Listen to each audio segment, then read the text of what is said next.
हो। तो क्या आप भी कभी इसी तरीके से सोच में पड़ जाते हैं जब आपसे कोई पूछता है कि भाई परमिटिविटी क्या है, ससेप्टिबिलिटी क्या होती है, पोलराइजेशन क्या होता है, मैग्नेटाइजेशन क्या होता है, ऐसी तमाम कॉम्प्लिकेटेड डेफिनेशंस क्लास 12 थी जो आपको परेशान कर रही हैं। तो परेशान होने की जरूरत नहीं है क्योंकि आ गया है ये वीडियो। इस वीडियो में मैं पूरी की पूरी जितनी भी कॉम्प्लिकेटेड डेफिनेशंस है मेरे पॉइंट ऑफ व्यू से उन सबको कवर करने जा रहा हूँ। तो आइए बिना टाइम वेस्ट किए स्टार्ट करते हैं। मैं मनोज कुमार और आप देख रहे हैं दी ऑनलाइन पढ़ाई में ये वीडियो। ठीक है, आइए। तो पहली डेफिनेशन है परमिटिविटी। तो भैया परमिटिविटी क्या है? परमिटिविटी किसी मीडियम की प्रॉपर्टी होती है। मतलब परमिटिविटी इज द रेजिस्टेंस, या ऐसा बोले कि permittivity is the property of the material which is measured by the opposition offered against the formation of electric field। किसी मीडियम में बनने वाले इलेक्ट्रिक फील्ड को रोकना, तो रोकने की जो प्रॉपर्टी है वो परमिटिविटी बताती है। ठीक, दूसरी definition, break down voltage, the minimum voltage which causes the insulator to become conductor is called break down voltage. मतलब वो मिनिमम वोल्टेज जिस पर कोई भी इंसुलेटर कंडक्टर बन जाता है उसे हम क्या कहते हैं? Break down voltage. फिर स्ट्रेंथ, डाइलेक्ट्रिक स्ट्रेंथ क्या होता है? Dielectric strength is the maximum electric field that it can withstand without becoming conductor. It मतलब कौन? इंसुलेटर। तो इंसुलेटर बिना कंडक्टर बने हुए जितना इलेक्ट्रिक फील्ड सह सकता है उसे क्या बोलते हैं? Dielectric strength. फिर क्या आता है? फिर आता है पोलराइजेशन। पोलराइजेशन क्या होता है?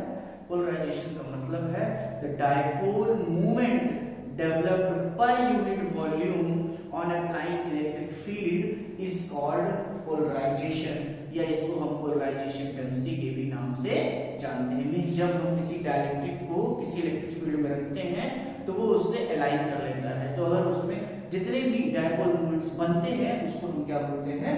पोलराइजेशन। फिर आता है ससेप्टिबिलिटी। इसका पूरा नाम आप इलेक्ट्रिक ससेप्टिबिलिटी के भी नाम से जानते होंगे। इलेक्ट्रिक ससेप्टिबिलिटी क्या होती है? द इलेक्ट्रिक ससेप्टिबिलिटी का मतलब है the number of dipole moment developed on applying unit electric field in a material. फिर से मैं बोलता हूं, total number of dipole moment developed in a material on applying unit electric field is called susceptibility। means मतलब कि दो material रखा आपने, एक मटेरियल को रखने पर उसमें 100 डाइपोल मोमेंट्स बनते हैं और दूसरे में 50 बनते हैं। तो जिसमें 100 बनते हैं यानी उसने ज्यादा ईज प्रोवाइड की डाइपोल मोमेंट्स बनने की, तो हम बोलेंगे कि उसकी ससेप्टिबिलिटी अच्छी है। ओके, नेक्स्ट है drift velocity.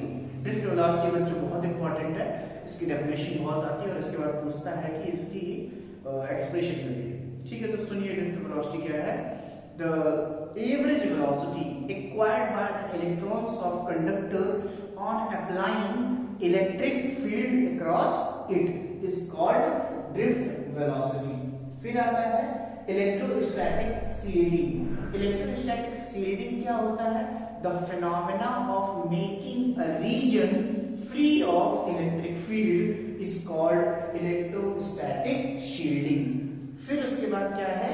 Relaxation time, the time elapsed between two successive collisions is called relaxation time. अच्छा, मैं आपको एक बात बता देता हूँ इलेक्ट्रोस्टैटिक शील्डिंग के बारे में।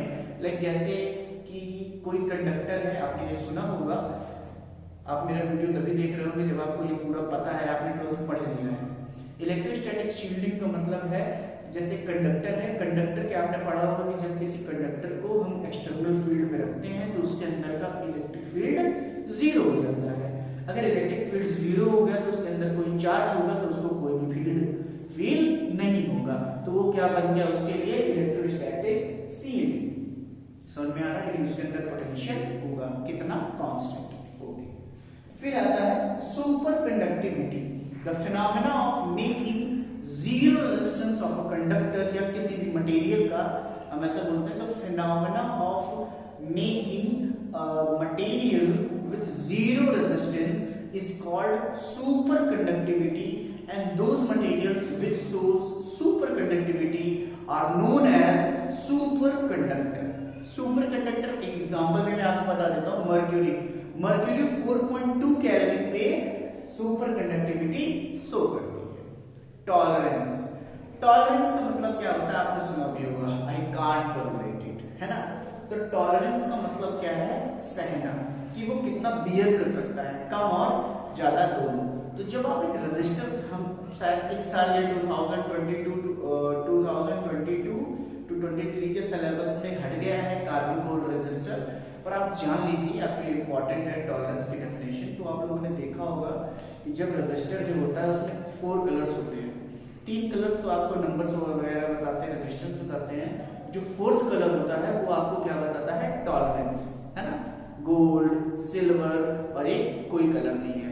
तो वो जो टॉलरेंस का मतलब होता है, the permitted variation in the resistance, the permitted variation in the resistance is called tolerance. मतलब कितना वो उस पर्टिकुलर वैल्यू के ऊपर और नीचे जा सकता है, उसे हम क्या बोलेंगे, tolerance.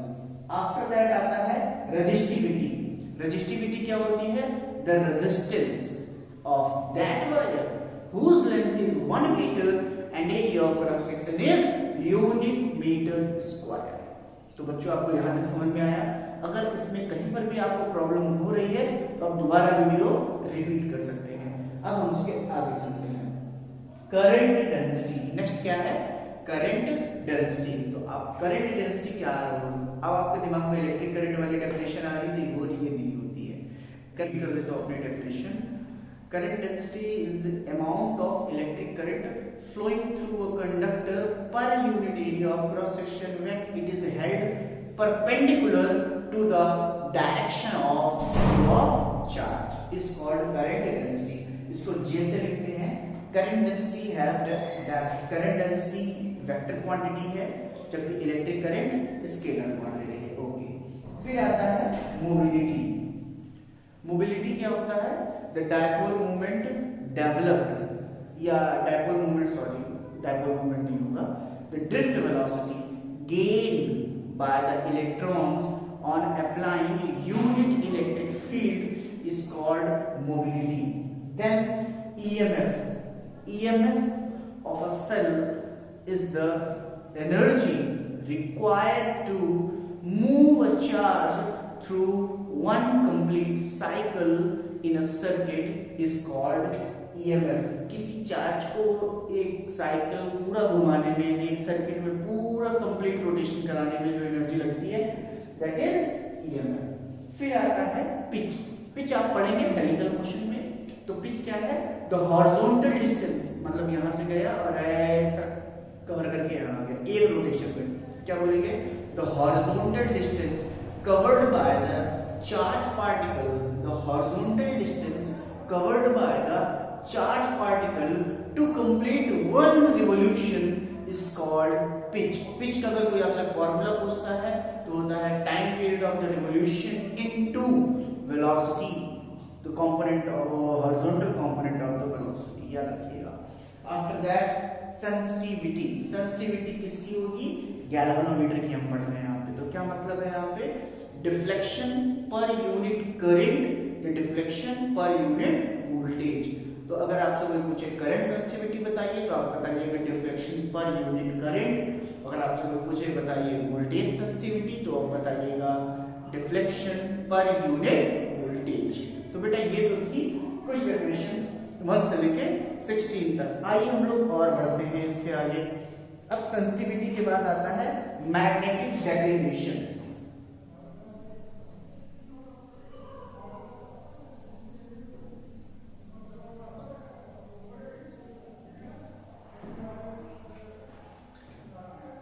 Magnetic declination, the angle between geographical meridian and magnetic meridian at the place is called magnetic declination। किसी भी प्लेस पर जियोग्राफिकल मेरिडियन और मैग्नेटिक मेरिडियन के बीच में जो एंगल बनता है उसको हम क्या बोलते हैं, मैग्नेटिक डिक्लिनेशन। चलिए अब आपको दिमाग में आ रहा होगा सर मेरिडियन क्या होता है। मेरिडियन का मतलब प्लेन। ज्योग्राफिकल मेरिडियन क्या है, ज्योग्राफिक एक्सिस से जाने वाले प्लेन को हम लोग ज्योग्राफिकल मेरिडियन बोलते हैं, और मैग्नेटिक प्लेन से जाने वाले मैग्नेटिक एक्सिस से जाने वाले प्लेन को मैग्नेटिक मेरिडियन बोलते हैं। तो दोनों के बीच में जो एंगल बनेगा उस पर्टिकुलर प्लेस पे, that is your magnetic declination. अगला है आपका एंगल ऑफ डिप का है। The angle made by the magnetic field intensity with the horizontal direction in magnetic meridian is called angle of dip. Angle of dip calculate किया जाता है किससे, dip circle से। एक डिवाइस है जिसका नाम क्या है, डिप सर्कल। को ऐसे जैसे ये मैग्नेट है और ये मैग्नेटिक मेरिडियन है, तो यहाँ पर अगर ये इतना झुक गया तो this is your angle of dip. Then horizontal component of earth magnetic field, ये तो आपको पता ही है क्या होगा, the component of earth magnetic field in the horizontal direction is called horizontal component of earth magnetic field. Neutral point, neutral point क्या होता है बेटा, जब किसी मैग्नेट को हम रखते हैं तो हमारा जो हॉरिजॉन्टल कंपोनेंट है अर्थ के फील्ड का, वो उसके फील्ड को कहीं ना कहीं कैंसिल आउट कर देता है। तो उस पॉइंट को हम क्या नाम देते हैं, न्यूट्रल पॉइंट।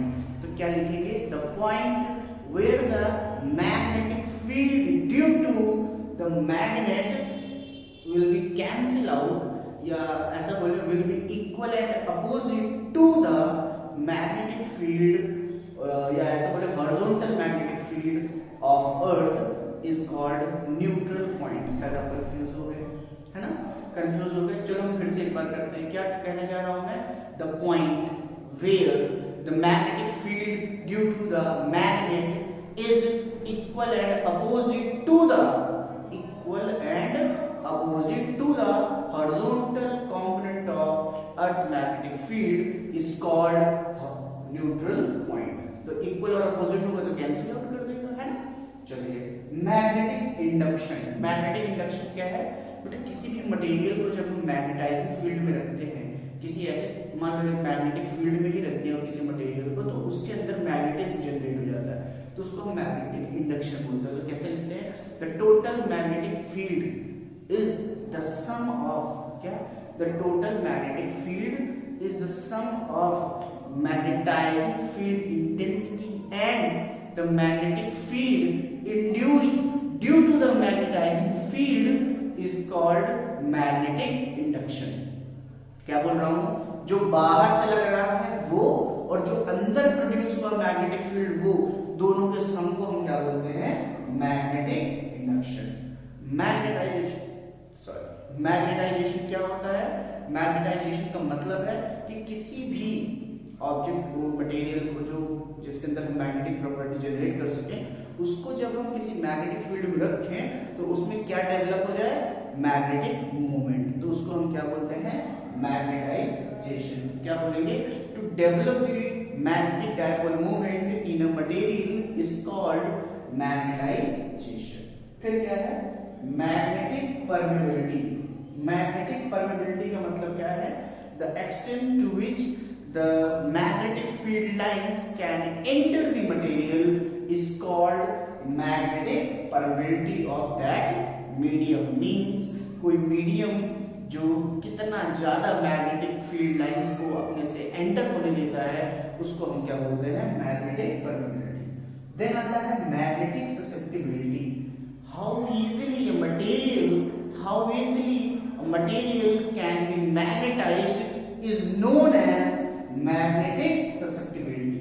कोई भी मटेरियल कितना इजीली मैग्नेटाइज हो जा रहा है, इसको हम क्या बोलते हैं, मैग्नेटिक ससेप्टिबिलिटी। उसकी क्या बोलते हैं, मैग्नेटिक ससेप्टिबिलिटी। जैसे ऐसे एग्जांपल की बात कर रहा हूं, मान लो आपने लोहा लिया, आयरन लिया, और मान लो आपने ले लिया कॉपर। आयरन और कॉपर में से दोनों को अगर आप मैग्नेटिक फील्ड में रख दोगे तो आयरन पहले मैग्नेटाइज हो जाएगा इजीली, कॉपर बाद में होगा। सो आयरन क्या है आपके लिए, मैग्नेटिक ससेप्टिबिलिटी आयरन की अच्छी है। समझ में आ रहा है। Curie temperature. क्यूरी टेम्परेचर क्या होता है, वो टेम्परेचर जिसके बाद कोई फेरोमैग्नेटिक मटेरियल पैरामैग्नेटिक बन जाता है, उसको हम लोग क्या बोलते हैं, Curie temperature. The temperature above which the ferromagnetic material become paramagnetic is called Curie temperature. फिर आता है रिटेंटिविटी। बेटा रिटेंटिविटी समझने के लिए आपको थोड़ा सा इधर आना पड़ेगा, इधर मतलब बहुत ज्यादा नहीं।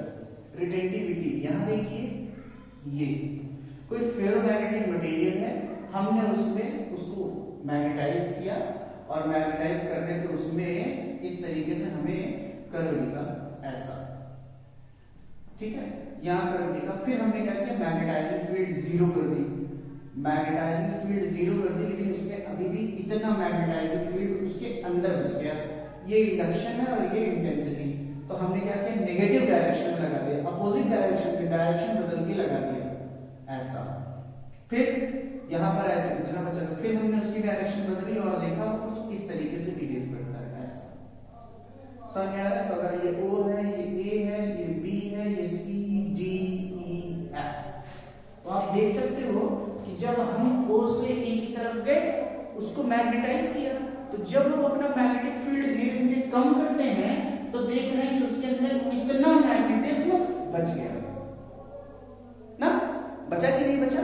तो हम क्या बोलेंगे, द मैग्नेटिक फील्ड या the residual magnetic field which left in the sample after removing the magnetising field is called retentivity, या the property of the material by which the magnetic field has been left after removing the magnetizing field is called retentivity, या इसको बोलते हैं remnants या residual field भी बोलते हैं, याद रहेगा आपको। ओके, फिर उसके बाद बोलेंगे टॉर्सिविटी। अब आप देखिए ये इतना OB था, इसको कम करने के हम लोगों ने नेगेटिव डायरेक्शन में इतना लगाया, OC मैग्नेटिक फील्ड लगाया कि अपोजिट डायरेक्शन में, इसको क्या बोलते हैं, टॉर्सिविटी। तो क्या बोलेंगे, द मैग्नेटिक फील्ड या the magnetic field which is used to make the sample free of magnetic field is called coercivity. Means वो मैग्नेटिक फील्ड जिसका आपने यूज किया इस सैंपल के मैग्नेटिक फील्ड को जीरो करने के लिए, उसे क्या बोलेंगे, टॉर्सिविटी। कहानी समझ में आ गई है? ओके, टॉर्सिविटी के बाद क्या नाम आता है, टॉर्सिविटी के बाद नाम आता है आपका, टॉर्सिविटी के बाद अगला जो नाम है वो है हिस्टेरेसिस। देखिए हिस्टेरेसिस क्या होता है, the phenomena of lagging the magnetic induction, the phenomena of lagging the magnetic induction behind the magnetic field is called hysteresis. The phenomena of lagging the magnetic induction behind the magnetizing field is called hysteresis. समझ में आ रहा है? अब hysteresis loop अगला क्या है, मैं यहाँ लिख दे रहा हूँ 28 नंबर पे, this is your hysteresis. Next is hysteresis loop. Hysteresis loop क्या होता है, the loop A B C D E F A representing the cycle of magnetization and demagnetization of a sample which is called hysteresis loop. वो loop जो हमें magnetisation और demagnetisation को represent करता है उसको हम क्या बोलते हैं, हिस्टेरेसिस लूप। फिर आपकी जो हेडिंग आ रही है वो हेडिंग है मोशनल ईएमएफ। क्या है, मोशनल ईएमएफ। मैंने बहुत देखा बच्चों को बड़ी समस्याएं आती है कि सर मोशनल ईएमएफ क्या होता है। तो देख लो भाई, ईएमएफ की डेफिनेशन आपको क्या बताई मैंने, क्या बताया, the amount of energy required to move a charge through one complete cycle is called EMF. तो मोशनल ईएमएफ क्या होता है, the induced EMF produced due to motion of a conductor through a magnetic field is called motional EMF. क्या, the induced EMF produced in a conductor due to motion in a magnetic field is called motional EMF। जैसे aeroplane में ऐसा ऊपर से magnetic field lines आ रही है और aeroplane ऐसे उसको कट करके जाता है तो उसके विंग्स के एंड पे मैग्नेटिक फील्ड इंड्यूस हो जाता है। वो हाँ मैग्नेटिक फील्ड इंड्यूस हो जाता है। तो हम वो सॉरी यार मैग्नेटिक फील्ड बोल रहा हूँ, ईएमएफ इंड्यूस हो जाता है, वो पढ़ा रहा हूँ। ईएमएफ इंड्यूस हो जाता है तो उसको हम क्या बोलते हैं, मोशनल ईएमएफ। मोशनल यानी मोशन से जनरेट हुआ ईएमएफ। नेक्स्ट हेडिंग आपकी क्या है, एडी करंट। क्या है, एडी करंट।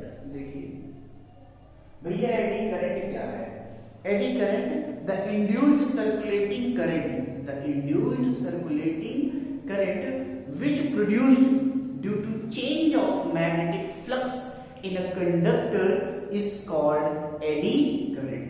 क्या बोला मैंने, the induced circulating current which produced due to change of magnetic flux in a conductor is called eddy current। किसी भी कंडक्टर में जब हम फ्लक्स चेंज करते हैं तो आपने पढ़ा है लॉ ऑफ इंडक्शन, क्या पढ़ा है, फैराडेज इलेक्ट्रोमैग्नेटिक इंडक्शन का लॉ पढ़ा है। उसमें क्या बताया गया, जब किसी भी कंडक्टर किसी भी कॉइल के क्रॉस हम मैग्नेटिक फ्लक्स चेंज करते हैं तो वो भी उसका अपोज करता है, उसी पोजीशन पे वो करंट प्रोड्यूस करता है। This is the same thing, law of inertia. तो वो जो करंट प्रोड्यूस कर रहा है उसको हमने क्या नाम दिया, एडी करंट। एडी का मतलब होता है चक्र, ठीक। सेल्फ इंडक्शन क्या है, the phenomena of production of induced EMF, the phenomena of production of induced EMF when passing current is changed through it। यानी किस इट का मतलब क्या है, कॉइल। जब हम किसी कॉइल में इलेक्ट्रिक करंट को चेंज करते हैं तो जो उसमें चेंज होता है उसमें से फ्लक्स चेंज होता है और उस फ्लक्स का अपोज करने के लिए वो खुद से एक करंट इंड्यूस करती है, that is your self induction. फिर आता है mutual induction, the phenomena of production of EMF due to change of electric current in a coil in the neighborhood coil is called mutual induction। पड़ोस वाली coil में electric current change करने पर उससे निकलने वाली जो मैग्नेटिक फील्ड लाइंस है वो इससे भी होकर दोनों दूसरे कॉइल से जाती हैं तो ये भी चेंज होने लगती है। जब ये वाली भी चेंज होगी तो जो फ्लक्स जनरेट कर रहा था वो चेंज हो रहा है और फ्लक्स चेंज होगा तो इसमें भी करंट प्रोड्यूस होगी। This is your mutual induction. Self को coefficient of self induction L से, coefficient of self induction M से लिखते हैं। दोनों की यूनिट हेनरी होती है। अगला देखिए, अगला क्या है भाई आपका जी, coefficient of coupling. Coefficient of coupling बताती है, coefficient of coupling gives the measure of the manner by which the two coils are coupled together। क्या बताती है आपको, कि ये बताती है तरीका कि कैसे दो कॉइल्स एक दूसरे से कपल्ड है, मतलब किस तरीके से रखी गई हैं। मैं इसका नाम लिख दे रहा हूँ, कोएफिशिएंट ऑफ कपलिंग। एक बार और बोल दे रहा हूँ, क्या है coefficient of coupling. Coefficient of coupling gives the measure of the manner by how which two coils are coupled together। समझ में आ रहा है बेटा, ओके। नेक्स्ट क्या है, नेक्स्ट मैंने जो लिखा है कठिन की लाइन में वो है रेजोनेंस। यस, रेजोनेंस क्या है, सॉरी रेजोनेंस, रेजोनेंस क्या है, the electrical resonance, the electrical resonance is set to occur when the inductive resistance will be equal to the capacitive resistance for a LCR series circuit and the current will flow, या ऐसा बोले, and the maximum current will flow is called resonance। तो resonance कब बोला जाएगा, जब LCR circuit में inductive resistance और कैपेसिटिव रेजिस्टेंस आपस में सेम होंगे और करंट जो होगी वो मैक्सिमम होगी। ये जो क्या था, रेजोनेंस। 36 नाम आता है इम्पीडेंस। इम्पीडेंस क्या होता है, बहुत सिंपल है, the resistance offered by a LCR series circuit to the electric current is called impedance. क्या बोलेंगे हम, इम्पीडेंस। दो और होते हैं बेटा, एक होता है कैपेसिटिव रिएक्टेंस और एक होता है इंडक्टिव रिएक्टेंस। तो कैपेसिटिव रिएक्टेंस का मतलब क्या है कि जो कैपेसिटर और रेजिस्टर सीरीज सर्किट जो रेजिस्टेंस ऑफर करती है उसे हम लोग बोलते हैं कैपेसिटिव रिएक्टेंस। और इंडक्टर और रेजिस्टर दोनों जो इंडक्टर और सीरीज सर्किट जो इंडक्टर और रेजिस्टर सीरीज सर्किट में जब होते हैं और वो जो रेजिस्टेंस ऑफर करते हैं उसको हम क्या बोलते हैं, इंडक्टिव रिएक्टेंस। तो यहां तक आपको आ गया होगा। चलिए आगे बढ़ते हैं 36 के बाद 37 क्यू फैक्टर। तो क्यू फैक्टर क्या होता है? क्यू फैक्टर जो है ये आपको बताता है कि कैसे जो ऑसिलेशंस हो रहे हैं वो कैसे हैं, जो रेजोनेंस है वो कैसा है, वो डैम्ड है या कैसा है। अच्छा, ये कैसे आप उसको निकालोगे? तो it is equal to the ratio of the bandwidth frequency, वो resonant frequency to the bandwidth. क्या बोलेंगे? Resonant frequency to the bandwidth. It is equal to the ratio of resonant frequency to the bandwidth. कौन है? Q factor. बात समझ में आ रही है? आइए आगे बढ़ते हैं। क्यू फैक्टर के बाद जो अगली आ रही है line, that is wattless current. क्या आ रहा है? Wattless current. तो भैया वॉटलेस करंट का मतलब क्या होता है? देखिए, वॉटलेस करंट जिसमें क्या ना हो, वॉट ना हो, है ना। The component of the electric current due to which the power consumed in the circuit will be zero. क्या? The component of the electric current due to which the power consumed in the circuit will be zero is called whattless current. उसे क्या बोलते हैं? whattless current बोलते हैं। बात समझ में आ रही है? चलिए नेक्स्ट देखिए बेटा। फिर आता है step up and step down transformer. Step up and step down transformer क्या होता है? स्टेप अप ट्रांसफार्मर किसे बोलेगा? Step up transformer means a transformer which increases the voltage या पोटेंशियल। अब हम वोल्टेज की बात करें तो which increases the voltage and decreases the electric current is called step up transformer, and which transformer increases the electric current and decreases the voltage is called step down transformer. अच्छा, आपके दिमाग में ये तो क्वेश्चन है कि transformer का मतलब क्या होता है? तो transformer is a device which is used to increase or decrease the current and voltage or vice versa. Got it? ये जनरेट नहीं करता है, this is used only for the transmission. Okay? चलिए हम लोग सारे लिख लेते हैं, फिर बात करते हैं।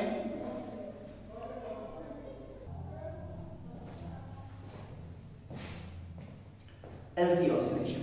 LC oscillation क्या होता है? The electrical oscillations produced between the exchange of the energy capacitor and inductor। फिर से बोल रहा हूं, क्या LC oscillations क्या है? The electrical oscillations produced between the exchange of energy between the capacitor and inductor is called LC oscillation। Sorry, between बीच में बोल देते, गड़बड़ है, ठीक है। Displacement current. डिस्प्लेसमेंट करंट क्या बोलती है? Displacement current is the current associated with the change of electric field और electric flux with the time is called displacement current। Critical angle, the angle formed in denser medium at which the incident ray will pass through the interface of the medium is called critical angle। means अगर उस angle पर हम light को, रे of light को incident करा दें किसी भी इंटरफेस पे, इंटरफेस का मतलब बाउंड्री रेयर टेंसर की, तो ये क्या करेगी? उस बाउंड्री से होकर चली जाएगी, ठीक है। टोटल इंटरनल रिफ्लेक्शन TIR क्या होता है बेटा? TIR बहुत सिंपल है। क्या? When a ray of light incident at greater angle to the critical angle it will reflect back in its own medium. This phenomena is known as total internal reflection. बहुत important है। Total internal reflection की दो condition, first the light must travel from denser to rarer medium, and the second the angle of incidence must be greater than critical angle। आगे बढ़ते हैं। Periscope, periscope क्या है? Periscope ये total internal reflection के applications हैं। Means एक prism है, इक्विलैटरल प्रिज्म है, ठीक है, इक्विलैटरल तो नहीं बोल सकते, आइसोस्केलस प्रिज्म है, ठीक है। आइसोस्केलस प्रिज्म का एक एंगल 60 डिग्री और 60 डिग्री होगा 90, है ना। एक आइसोस्केलस प्रिज्म है, इसको हम लोग टोटली रिफ्लेक्टिंग प्रिज्म भी बोलते हैं। मैं गलत जानबूझ के बोल रहा हूँ इसलिए ताकि आपको याद रहे कि हाँ यहाँ पर सर ने गलती की थी तो हमें यहाँ पे नहीं करनी है। अच्छा ये तो गलत था सर, पलटे थे इस पे, तो ये इस तरह आपको याद रहेगा, this is an incident. Okay, तो क्या है टोटली रिफ्लेक्टिंग प्रिज्म किसको बोलते हैं? Those two angles are 45 degree and one is of 90 degree, means right angle triangle, और जिसकी दो साइड्स इक्वल हो। तो इसमें पेरिस्कोप क्या होता है? वो उस प्रिज्म को बोलते हैं जो लाइट रे को 90 डिग्री डेविएट कर देता है, और ओरो प्रिज्म किसको बोलते हैं? जो 180 डिग्री डेविएट करता है, लाइट ऐसे है और इससे लड़के ऐसा वापस चले जाए, और जो लड़के 90 डिग्री पे डेविएट हो जाती है उसे क्या बोलते हैं? पेरिस्कोप। फिर आता है डिस्पर्जन ऑफ लाइट, बहुत देखा है आपने। डिस्पर्जन ऑफ लाइट क्या है? When a ray of light travel through the, या ऐसे बोले incident in a prism, it splits into its constituent colors. This phenomena is known as dispersion of light, and that band of light which is obtained on the screen is known as spectrum. Means जब prism से light को incident कराते हैं तो वो अपने constituent colours में deflected हो जाती है, स्प्लिट हो जाती है, और इस फिनोमेना को हम क्या बोलते हैं? Dispersion of light. फिर आता है एंगुलर डिस्पर्जन। एंगुलर डिस्पर्जन क्या होता है? एंगुलर क्या है? The angular separation between to extreme colours in the dispersion of light is called angular dispersion. फिर आता है वेव फ्रंट। वेव तो आपको पता होगा क्या होती है। वेव क्या है? The disturbance which transfer from one point two another point, या which travel from one point to another point is called wave। पर wave front क्या है? Wave front is the locus of all the particles of a medium which are oscillating at same phase। जो same phase पर oscillate कर रहे हो उन सब के locus को हम क्या बोलते हैं? wave। फिर आता है coherent sources। वैसे सच्चाई ये है कि दो सोर्स कभी भी कोहेरेंट नहीं हो सकते, क्यों? क्योंकि दोनों फ्रीक्वेंसी कभी मैच नहीं करती। पर कोहेरेंट सोर्स क्या होते हैं पहले ये समझते हैं। Two sources are said to be coherent if they are producing same, या if they are emitting light of same frequency at constant और जीरो फेज डिफरेंस। दो सोर्सेस को हम कोहेरेंट बोलेंगे अगर वो सेम फ्रीक्वेंसी की लाइट एमिट कर रहे हैं जीरो या कांस्टेंट फेज डिफरेंस पे। फिर आता है limit of resolution. Limit of resolution क्या है? द लीनियर, या हम ऐसा बोले द मिनिमम लीनियर और angular separation between two distinct points at which we can easily see them, या at which we can easily distinct them is called limit of resolution। means वो minimum distance दो अलग अलग points के बीच की जिसको हम किसी भी इंस्ट्रूमेंट से या आंखों से अलग अलग देख सकते हैं, उस आई या उस इंस्ट्रूमेंट की हम उसे क्या बोलेंगे?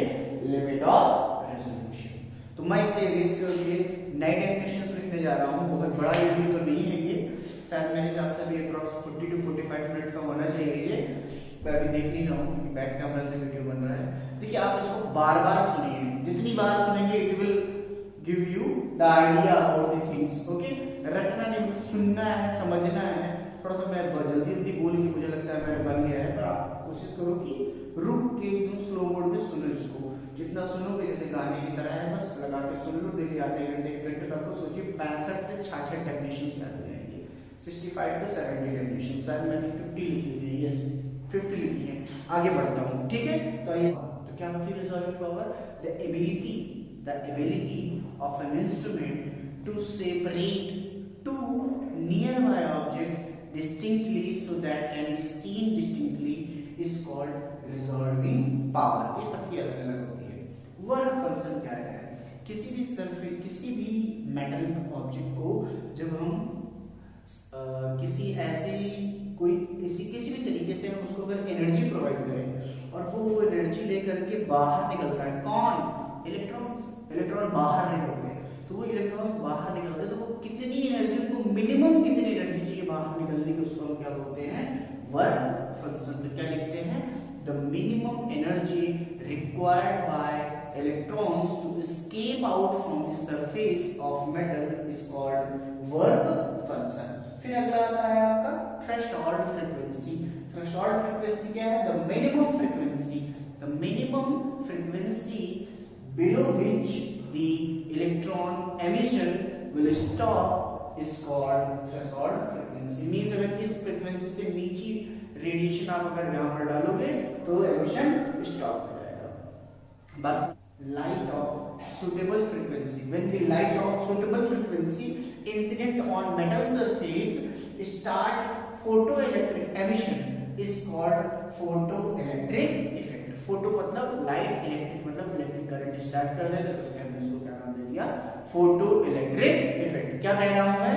when a light of suitable frequency incident on metal surface start photoelectric emission and this या photoelectron emission या electrons emission is called photoelectric effect। अगला binding energy.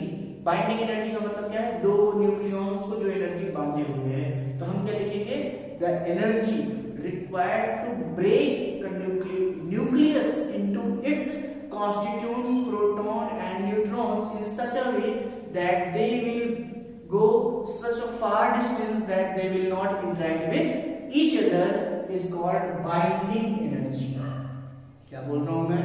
The energy required to break up a nucleus into its constituents neutron and proton in such a way that they will never interact with each other. ठीक है, ये है binding energy. फिर क्या है? Mass defect. Mass defect क्या है?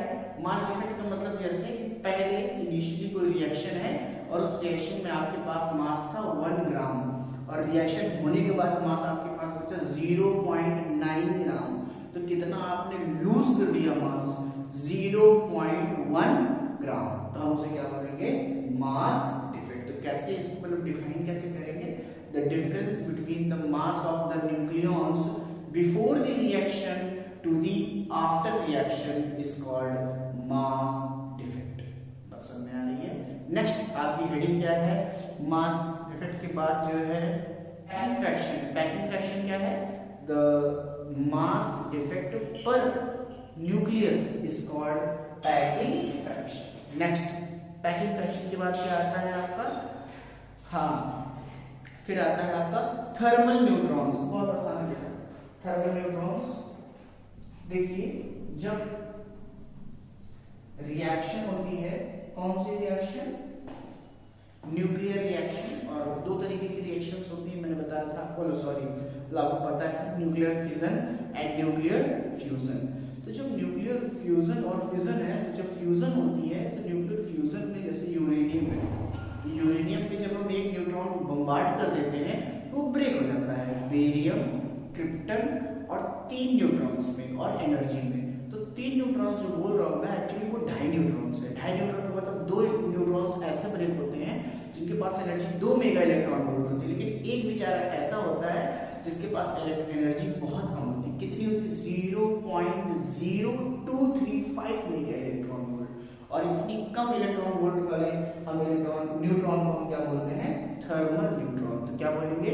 The neutron ऐसे बोलेंगे the slow moving neutrons with energy 0.0235 is called thermal neutrons. Actually ये न्यूट्रॉन्स जो हैं इतने स्लो हैं कि ये अगला यूरेनियम ब्रेक नहीं कर सकते चेन रिएक्शन में, इसलिए हम लोगों ने क्या नाम दे दिया? Thermal neutron slow moving. But ये सोचिए इस एनर्जी के साथ भी ये 2200 मीटर पर सेकेंड की स्पीड से ट्रैवल करते हैं अंदर, ठीक है, हल्के में मत लीजिए इनको। 59 क्या है आपका, ये है मॉडरेटर। मॉडरेटर क्या होता है, substance which used to slow down the speed of neutrons is called moderator. Moderator क्या है, substance which used to slow down the neutrons or the speed of neutrons is called moderator। क्या use करते हैं, D2O heavy water, क्या use करते हैं, heavy water.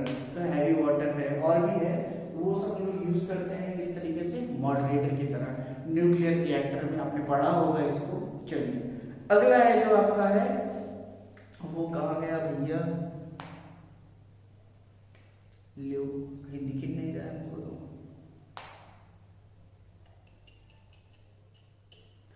चलिए तो नहीं दिख रहा है तो कोई बात नहीं। बायस, अब हम लोग यहाँ लिख लेते हैं 60 पे बायस करना। बायस का मतलब क्या होता है, जैसे आपने सुना होगा, दो लोग है लड़ रहे हैं और अपना फैसला किसी तीसरे के पास लेके गए, तो तीसरा वाला एक लोग के पक्ष में बात कर रहे, तो बोलते नहीं लोग तुम बहुत बायस हो उसकी तरफ। मतलब बायस का मतलब होता है टू अप्लाई दी वोल्टेज। बायस का मतलब क्या है, टू अप्लाई दी वोल्टेज, बहुत छोटा सा वर्ड है। फिर इसके बाद क्या आता है, डोपिंग। लीजिए डोपिंग आपने सुना होगा है ना, ओलंपिक्स में खेलने से पहले ये चेक होती है, नेशनल्स में खेलने से पहले भी ये चेक होती है, डोप टेस्ट होता है ना, गाना भी है इन मीन डोप सो।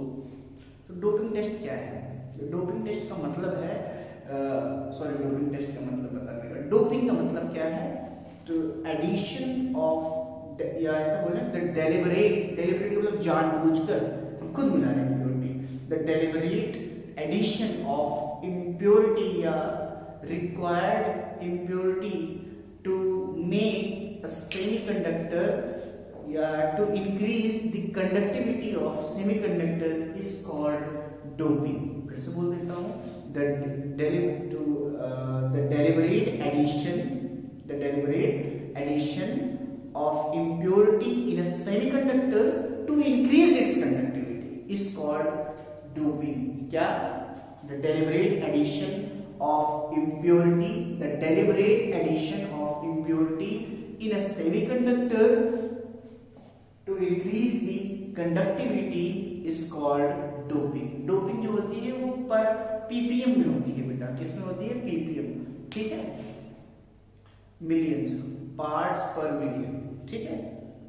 फिर आता है रेक्टिफायर। रेक्टिफायर 62 क्या आ रहा है, rectifier.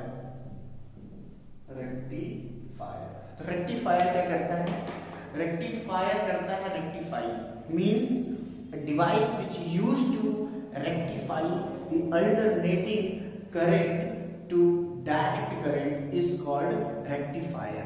There are two types of rectifiers, first half wave rectifier and second full wave rectifier। half wave rectifier क्या होता है, a rectifier which used to rectify only half wave of the alternating current is called half wave rectifier, and a rectifier which is used to rectify the full wave of the alternating current is called full wave rectifier। तो इसी के साथ ये video यहीं पर मैं खत्म करता हूँ। अगर आपके हिसाब से कोई और डेफिनेशन छूट गई है या नहीं हुई है तो आप कमेंट कर सकते हैं, मुझे सजेस्ट भी कर सकते हैं, सर ये भी डेफिनेशन बहुत कॉम्प्लेक्स है, अगर प्लीज आप उसको भी एक्सप्लेन कर देते that would be good. So it is okay and very welcome, your suggestions are always welcome. Please इस वीडियो को इतना फैलाइए कि जितने भी 12th क्लास के बच्चे हैं वो सबके सब इस वीडियो को देखें। और मैं पक्के दावे के साथ कह सकता हूँ कि ये वीडियो जिसमें मैंने 62 डेफिनेशंस बताई हैं, इसके साथ और ऐड करके जो भी मैं एक्सप्लेन कर सकता था मैंने किया, इस वीडियो से आपको कम से कम 5 से 7-8 नंबर गेन जरूर होगा। 10 नंबर के अंदर आपको जरूर से जरूर मिल जाएंगे। किसी भी सैंपल पेपर में आप उठा के देखो, मैं देख रहा था कल 2-3 सैंपल पेपर देखा, उसमें मुझे 1-2 मतलब कई मुझे लगा कि ये काफी इंपॉर्टेंट है, तो इसलिए मैंने इसको बना दिया। तो आप इसको एकदम जितनी बार सुन सकते हो, as much as you can repeat it, earphones लगाइए और सुनना स्टार्ट कर दीजिए। ये 65 डेफिनेशंस बार बार रिपीट करिए। और मैं अभी एक नई वीडियो लाने वाला हूँ जो आपके लिए बहुत सरप्राइजिंग होगा और वो वीडियो भी कम से कम 15 से 20 नंबर सिर्फ अकेले वो वीडियो कवर कर लेगा। तो वेट करिए उसका, तब तक इसे सुनते रहिए, समझते रहिए, और कोई भी दिक्कत हो तो प्लीज कमेंट करके बताइएगा। थैंक यू, और इसे एकदम आग लगा दीजिए फैला के। Thank you and subscribe.